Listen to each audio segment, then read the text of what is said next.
Welcome to C2 Biz Growth Iron Sharpens Iron podcast, where CEOs and entrepreneurs share how they are overcoming business growth and sustainability challenges.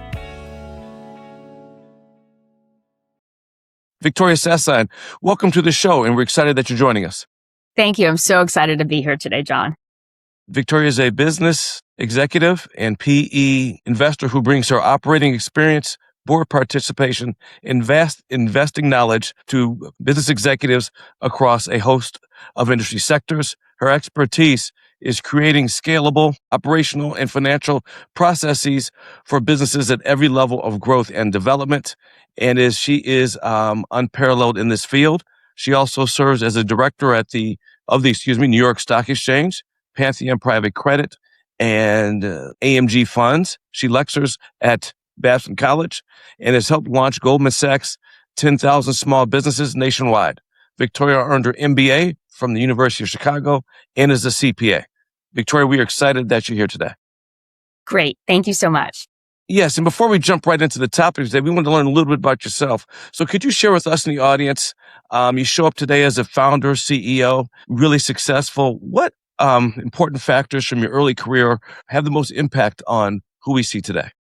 Yeah. So it's funny. I think as we all go through our journey in our career and we go through different processes, at the time, sometimes it doesn't make sense why we're doing this. And we sometimes think of reasons, well, why did this happen? Or maybe this opportunity didn't work out well, or this one did work out well.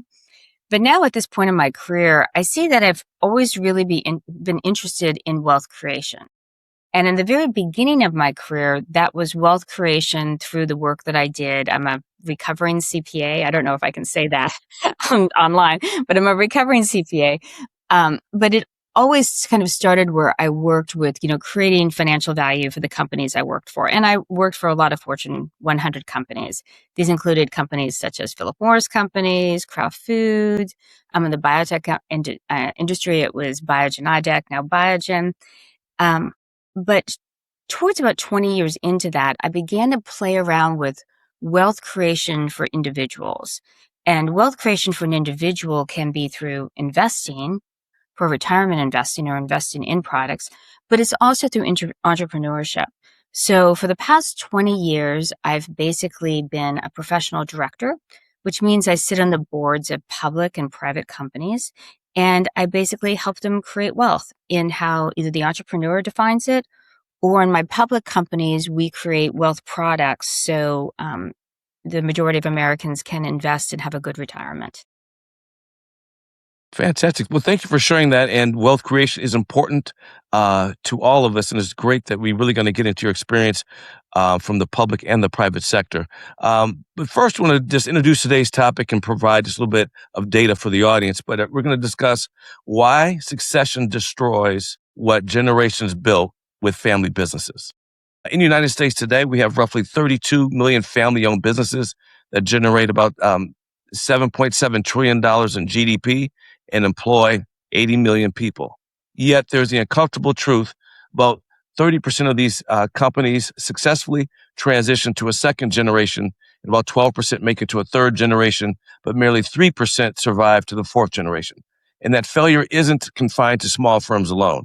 There are roughly 200,000 companies in the $10 million to $1 billion middle market band, and a surprising 35% of Fortune 5 companies are still family controlled, meaning succession risk runs from the $10 million shop to Main Street all the way up to multi-billion dollar global corporations and brands. So succession is not a ceremonial moment.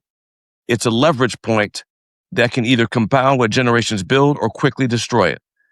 Today, we're going to unpack that destruction and, more importantly, what disciplined governance and intentional planning can do to turn succession from a cliff to a bridge. So you're perfect to have this conversation with today.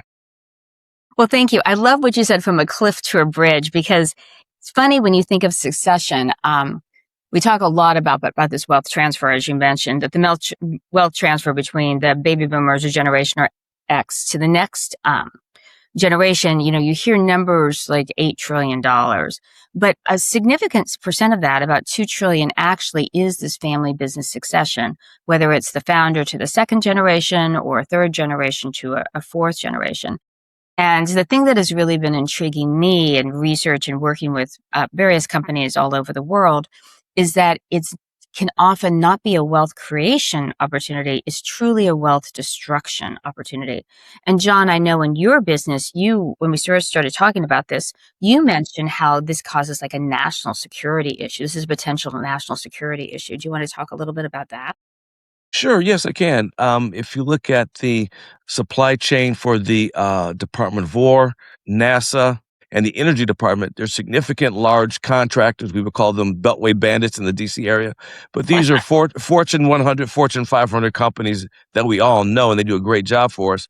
But the supply chain, the companies are precisely these middle market companies that build the components, technology, et cetera, that go into the products, into our space systems, missile systems. When you think about energy, who's producing the substance and the inputs? And so that's all these companies, millions of companies. And what happens, Victoria, is right. The baby boomers are aging out, and these companies face three different challenges we as a country do. One, they're aging out. So these are trusted owners who are in the supply chain. Some cases they'll have national security clearances, but they're trusted. They've been doing this for a number of years. Their customers trust them, and we, the public, rely on them. We don't even know who they are. So one is that age. Then the issue is technology. We've heard of advanced manufacturing. Everything is we went from the internet to digital to SaaS, now with AI. So there's this technology revolution that's impacting every company.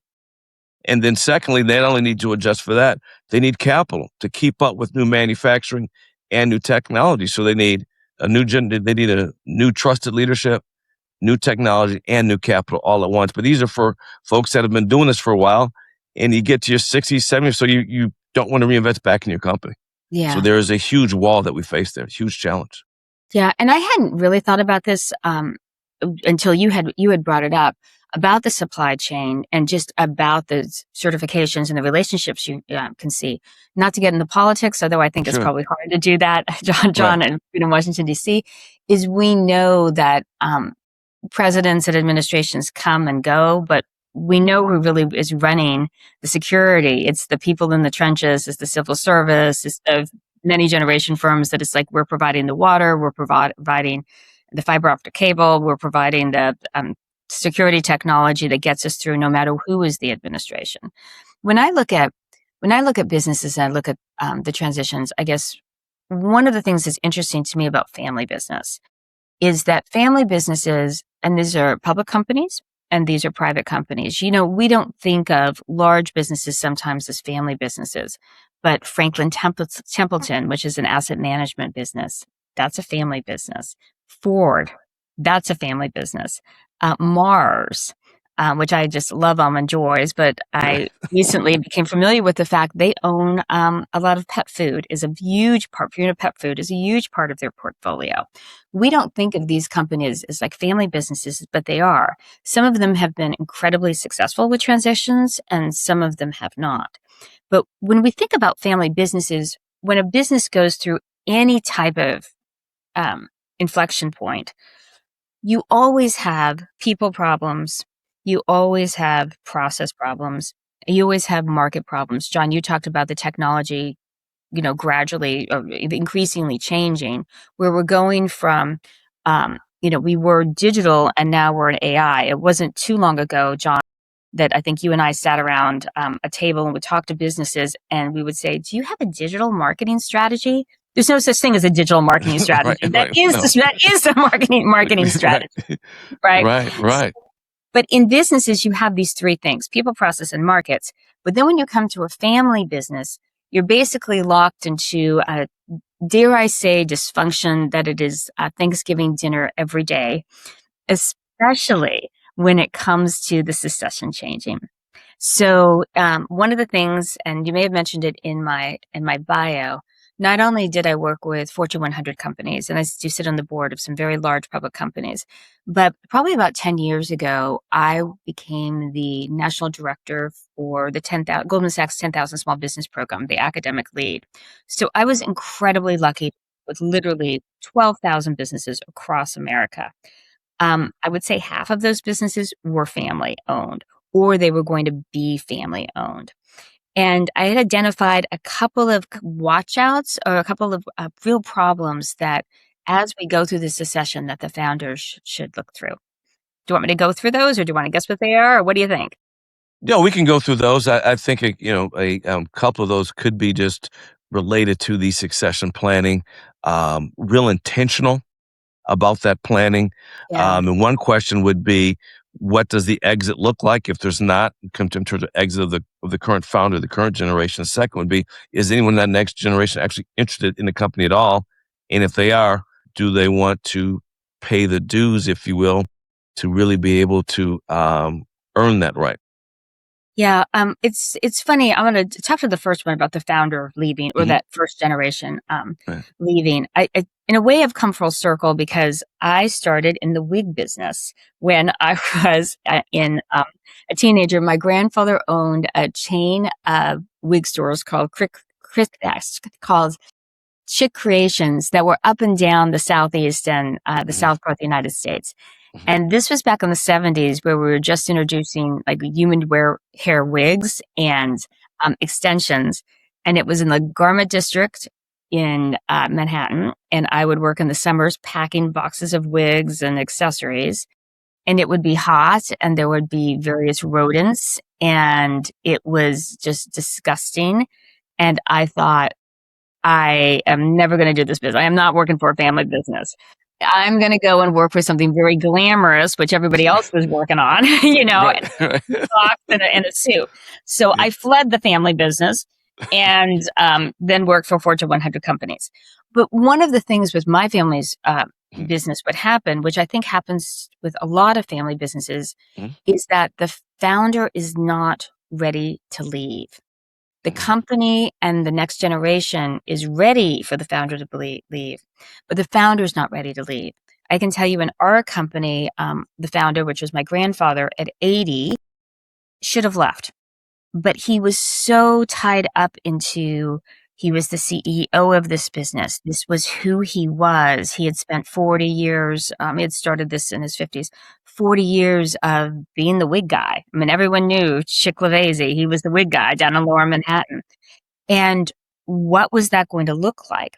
And because we did not address governance issues in our family, maybe other families just talk about uncomfortable things all the time. We didn't.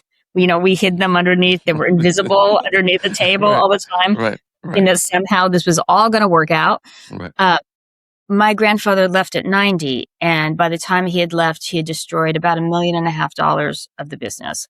Mhm. And we know that because we had gotten a strategic offer when he had been 80. And even though that valuation should have gone up 8, 9 years later, it had gone down because my grandfather just couldn't innovate and couldn't do the things that we actually needed to do.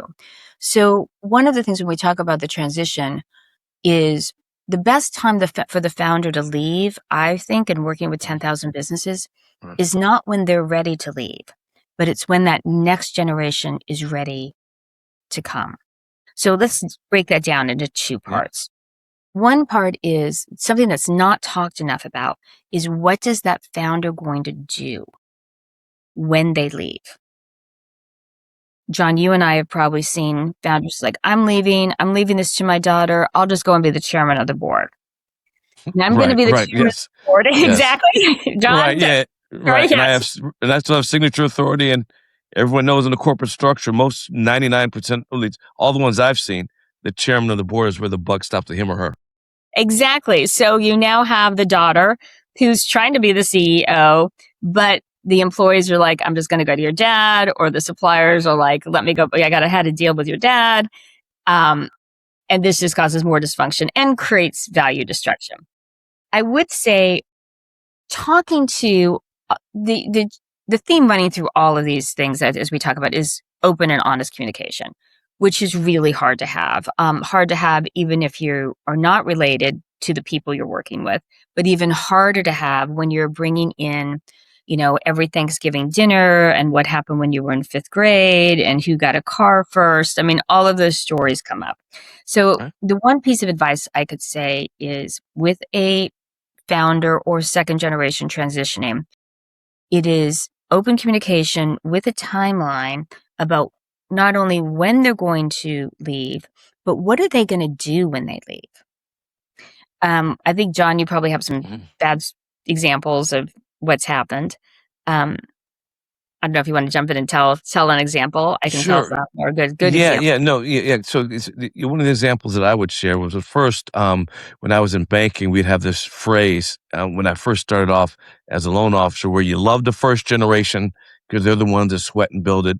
The second generation is most of the time pretty decent because they were coming along and they saw the sacrifice of the first generation to build it, maintain it. They saw it go up, saw it go down, etc.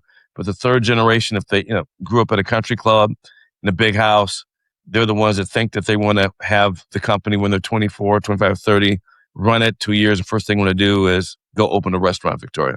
Um, so we do see, but all that family dynamic of the middle child coming in comes into play. Don't let there be multiple, uncles, others. You get down to first cousins.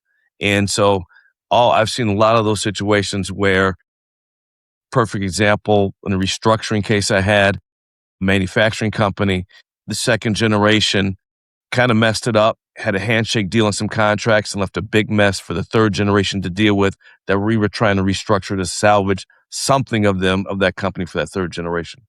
So And John, and then of course that dynamic gets really tough in a small office when things aren't going well. so John, what would you for something like that? What would have your recommendation been? Had you been there 5 years before this happened, what would you have said the company should have done? Sure. I think two things that they could have done. One was bring in some outside help and listen to that outside help, listen to that guidance in terms of, be it a legal advice, an attorney, financial advice, and particularly as they got to the scale they did, was really have a board of directors and have at least one, if not two, independent directors that weren't part of the company, that weren't part of the family. It could maybe be a respected name in the business community, someone that had some relationship to it, but really was, in the true sense of the word, an independent director, and would stand up and say no to the CEO, whoever he or she is, if Yeah. they needed to. Yeah, I think we're going to definitely talk about having the value of having an outside board of directors, which will help in every one of these situations. I want to tell a good example is the family had good governance and lots of conversations. It's a welding company. It's in Washington. It's in the Maryland area. It has a lot of Hmm. government contracts, everything from building bridges with the state to now working on the Chesapeake wind business. And there are 4 daughters. One of the daughters has become the CEO. And there had been many, many conversations years before about who had equity, who just took income from the family, where the decisions were going to be made. And when James, the father, retired, he said, "I'm going to Cabo." And we were all thinking, James is not going to Cabo. Like, oh, how is this going to work? We were like, go to Cabo. So he did go to Cabo and he fished. And when he came back, I'm not going to say it was perfect, smooth sailing, that he wasn't still a little bit in the mix of the business. But after a couple of months, what we found is that James was great as the founder of kind of the culture of the company. This is one of the first African American welding businesses that exists in Maryland, and definitely one of the oldest. But what James' passion really was putting people into the trades. John, you and I have talked about how we don't Right. have enough people in the trades. We are short of Correct. 350,000 welders in the United States. And now with the current administration, it is very difficult to get H-1B visas in here to Hmm. weld. It's dangerous work, but it's very technology has advanced us. Yes. And a lot of people don't think about going into this. So what Right. James has done is actually worked with a lot of workforce development organizations Hmm. in the Baltimore area to train either young people or people who are going back for a second career how to weld. So he's still very involved in the business.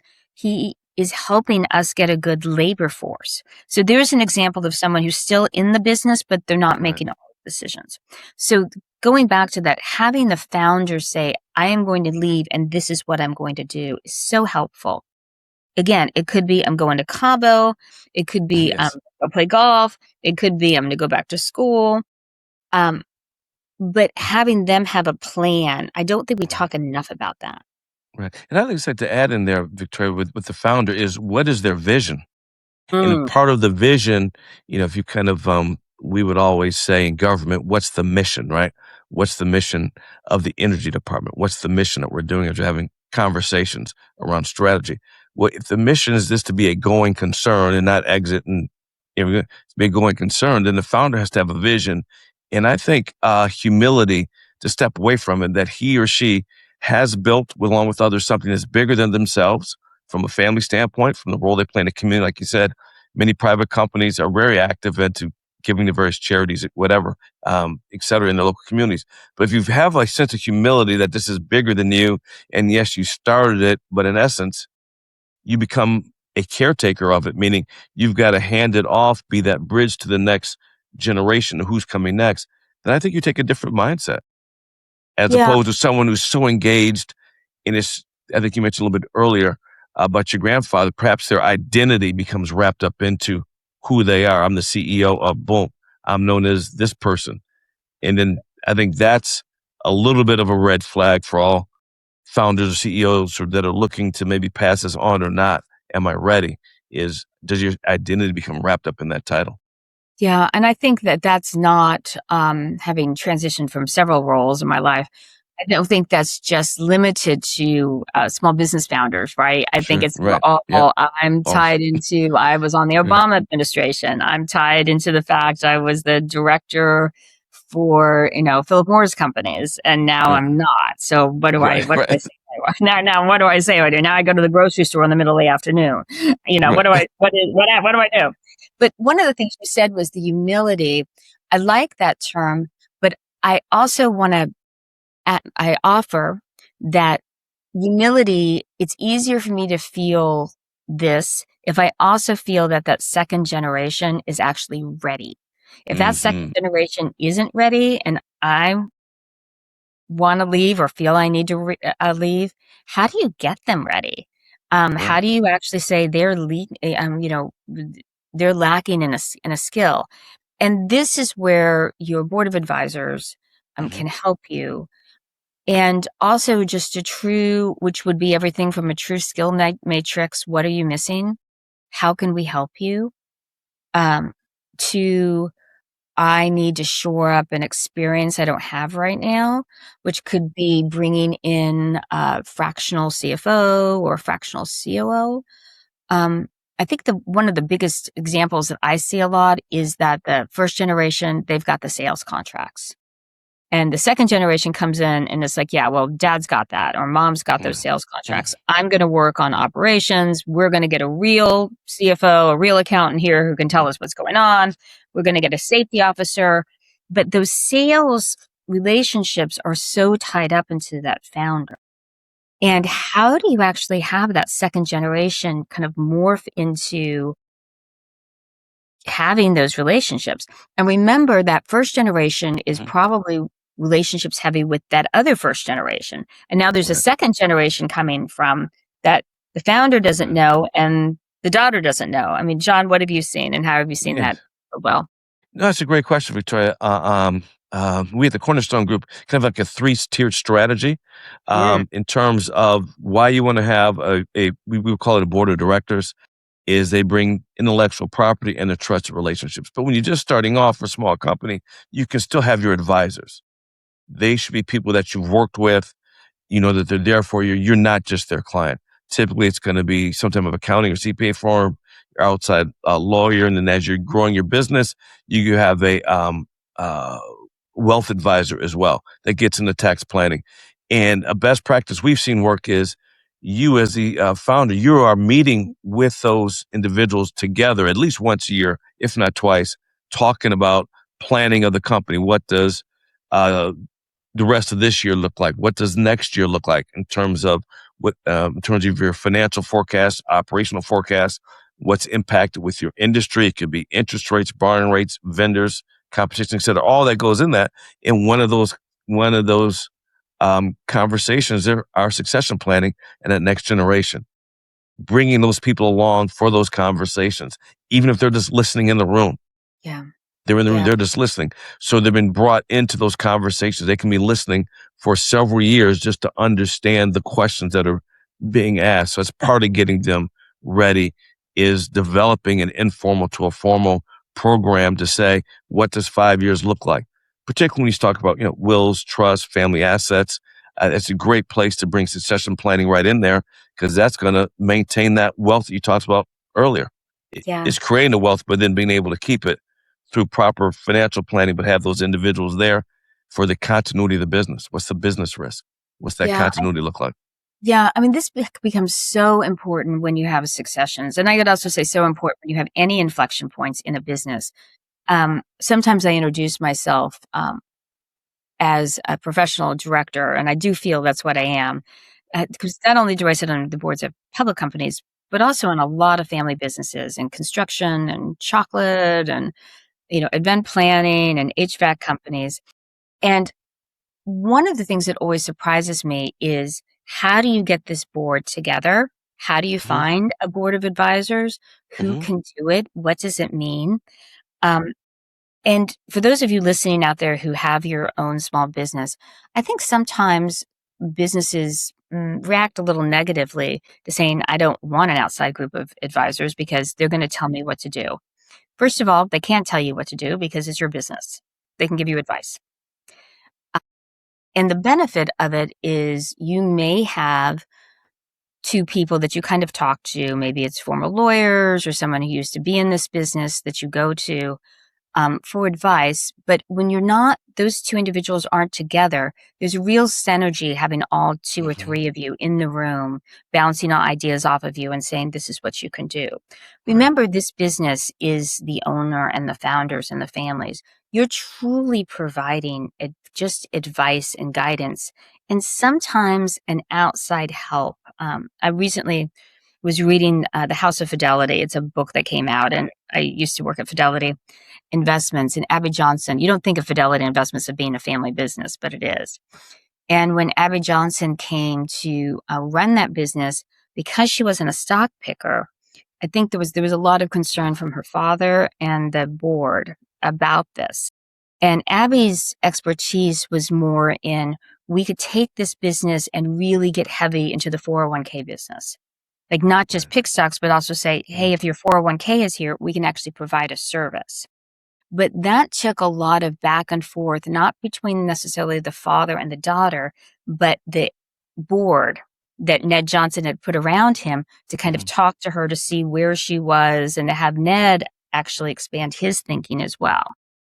What has subsequently happened is Abby has successfully taken, Fidelity Investment in the past 20 years, where they're not just a stock picker. And in fact, I would argue that their least competitive advantage is actually stock picking, and it's more in the 403B and 401k kind of management and their platform. But so that's how an advisory board can help do that. And That's just a great example of just opening the eyes of the art of what's possible and having a broader lens. Because again, if you're owning a business, running a day-to-day, you're spending 70, 80 plus hours a week doing that. Being able to see this adjacent industry, or another way to apply your expertise as a company, be it a product or a service, to another market, you may not see that, or you may just poo-poo it. Well, I'll get to it. But again, if you've got that group and you say, hey, why don't you guys take a look at this? What are your thoughts? You can keep doing what you're doing. They can come back in whatever time period you decide. And that way you're leveraging their expertise. Yeah, I love that you say the art of the possible, because I think that brings me to my third issue that I see with succession is that the next generation doesn't want to run the business. And that is a really interesting Thanksgiving family dynamic where I believe that the pie is opened up in the first minute. So fast, need some carbs. Right. Definitely have seen that the parents, like, they love their logistic business. I've got a logistic Right. business in Puerto Rico. The mother is just the mother and father are just passionate about the business. The mother's personality is all about this business. She has done an amazing business with the transportation and logistic business. And the kids are in the business, and they're kind of in the business because they kind of fell into the business because they were told this was the business. But, they're now 60 and they're like, I don't want to do this. I don't want to work these hours. I don't want to work the hours. I don't want to have the stress. Yeah. I've worked with over 10,000 small businesses. When you are managing employees locally, and if your business fails, and that means the town fails, and I've worked with a lot of businesses that are in Butte, Montana, and Wilson, Kansas, the small little towns. I mean, you have not only your employees, you're really holding up the community. That's a lot of pressure. And you Mhm. talk about that generation seeing their parents work all the time. Right. They're thinking, I don't want to do this. I just want the Mm. cash. Right. And that's a hard, hard conversation. What have you seen when you have that? If the next generation's just like, thanks so much, I'm out. What have No, you that seen works? that is a great question. I've seen a number of things. I've seen businesses just end. I've seen particularly for smaller, lower middle market companies, it can become a family feel at the company. And sometimes there's a key executive, key personnel who aren't family members who will step in and be able to buy the company. Everything from a ESOP structure to key personnel, key parts of the management team have a management team buyout. So I've seen a variety of those. Unfortunately, you see some just end, but there are cases where that generation is just out and I want the money. But I think the beauty of that could be, or I should say, the silver lining, Victoria, is if that's true, be honest about that. We talked about communication up front. You have that frankly honest communication. Hey, I'm in whatever age I'm in my 60s, 50s, 40s. I don't want. It could be the hours, like you said, but there's a lot of pressure running a company. The buck stops with you, and I just don't want that pressure because that the impact it's going to have on me. But if that's the case, I think having that conversation up front before that previous generation is just before they hit the wall and just can't do it anymore physically or mentally, or they just don't want to do it.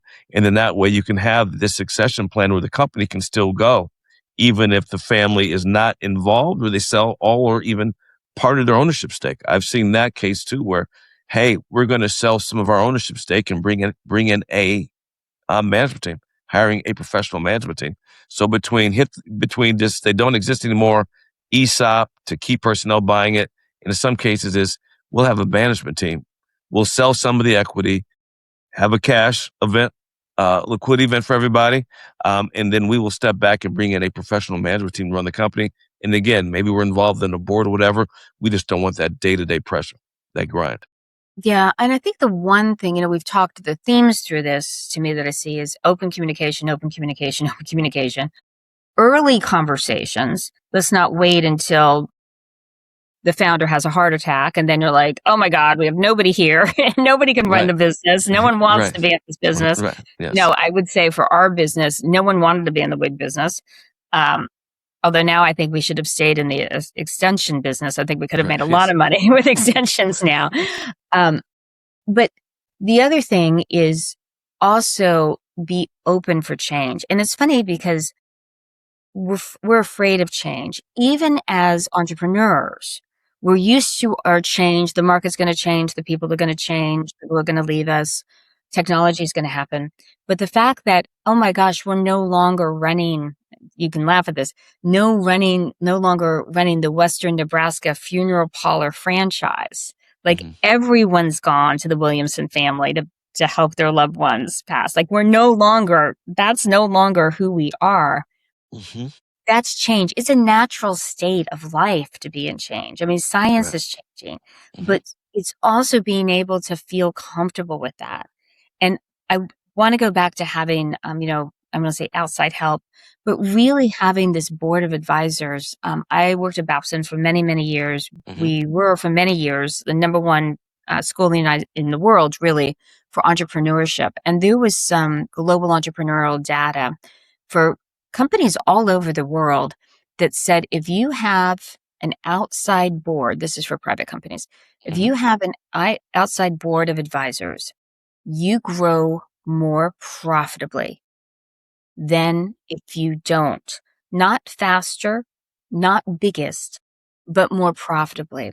And I think that's what we want to do for all our businesses. We Yes. all want to focus on profits. And to me, again, tying back to that is creating wealth for your generation, whether it could be truly cash, could be time, could be philanthropy that you talked about that you want to dedicate your time to. It could be a portion of the population that's disenfranchised that you want to work with. And that's what we want all of our businesses to see. We want to have all of our businesses succeed in this transition, in the upcoming transition too. Right. Yes, no, and I think you hit the nail on the head there. What we like to always focus on is how do businesses experience risk mitigated sustainable growth? And I like that. part of that these advisors do is really question business assumptions. You talked about all the variety of changes. You just nailed them all on the head there. But questioning how this impacts your business model. And we don't think about my business model when you're executing every day, right? But having a group of advisors who that's their part of their job is to think about what are our business assumptions? How should they change? How can we Yeah. stay on the cutting edge? How can we understand and anticipate? I love to say, how can we anticipate the risk that's hidden in plain sight in front of us and the next risk and or the next opportunity that's around the corner where we'll be sitting here today and say, 18, 20 months ago, we should have seen this. Look where we would have been otherwise. And I think those are a great way to assume that. And I love what you said about those uh, independent advisors adding to the profitability of the company, because that is so key. As you know, we've probably all seen companies try to grow and scale too quickly or try to buy market share with pricing, pursuing revenue, and just not focusing on what are the margins, what's the free cash flow your business is creating. And so that profit, yeah, you just nailed that on the head. Yeah. And I think, again, when we go back to talking about this family transition, remember, we're transitioning in the midst of an economic cycle. We're Yes. transitioning in the midst of interest rate changes. We're That's good. Yeah. transitioning in a mess of Gen Z, which could be a whole nother podcast. Right. Having Yes. been working with people, who Yes. might be the family members. And Right. so one of the things is that you're doing all of your normal business stuff. And then on top of that, Yeah. you've got family dynamics from Thanksgiving and third grade at the table. And I think a lot of times CEOs, especially founders, say, I launched this business. I've done hard things. This is a hard thing. I can do this by myself. And sometimes the answer, and I think you probably do this at Cornerstone, and I definitely do this at Scale Smarter Partners, is I say, sure, you can do this by yourself. But wouldn't it be nicer if you had somebody to help you? You don't have to do everything alone. And wouldn't it be nicer to have someone who wasn't under the table at Thanksgiving hiding, or in the back, watching television? Right. Just, Right. hey, you know what? Let's kind of look at this objectively. So that's why it's a little provocative to say that Right. family transition and succession planning is always a wealth destruction issue, because it doesn't have to be.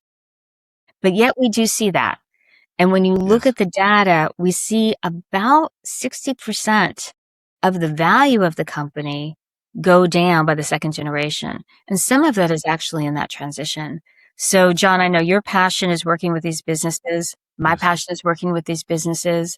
I hope this podcast was helpful when we talk about, again, the things you need: open communications, good governance, bring in some outside advisors, be open to when that next generation says, yeah, you know what? I really think I want to take up surfing in California, and I don't Right. want to run the AI business.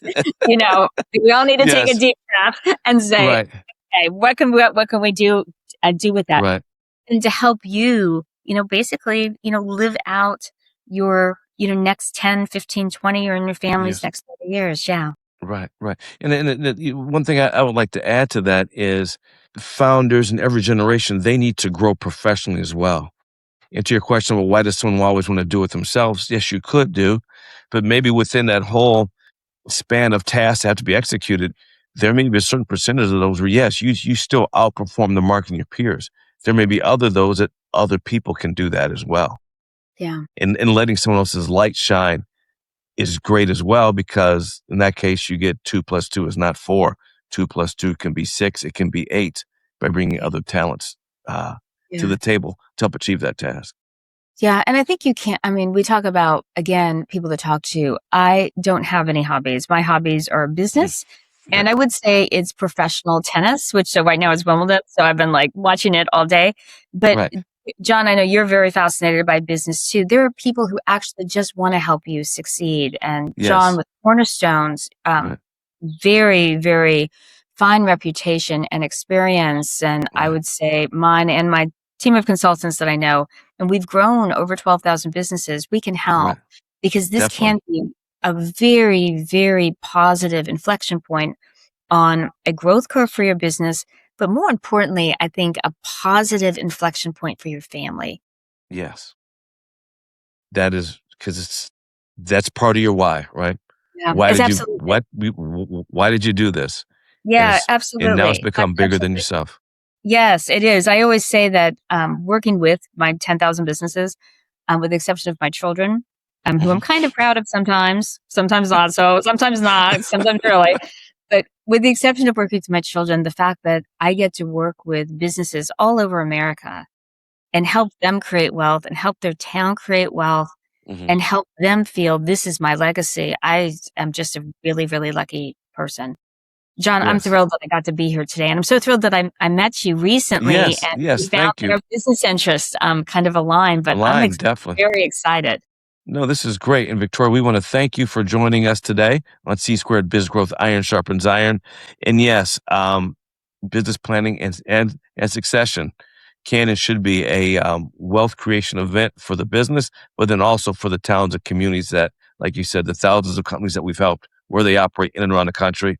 And if you think about it, it's really a patriotic thing.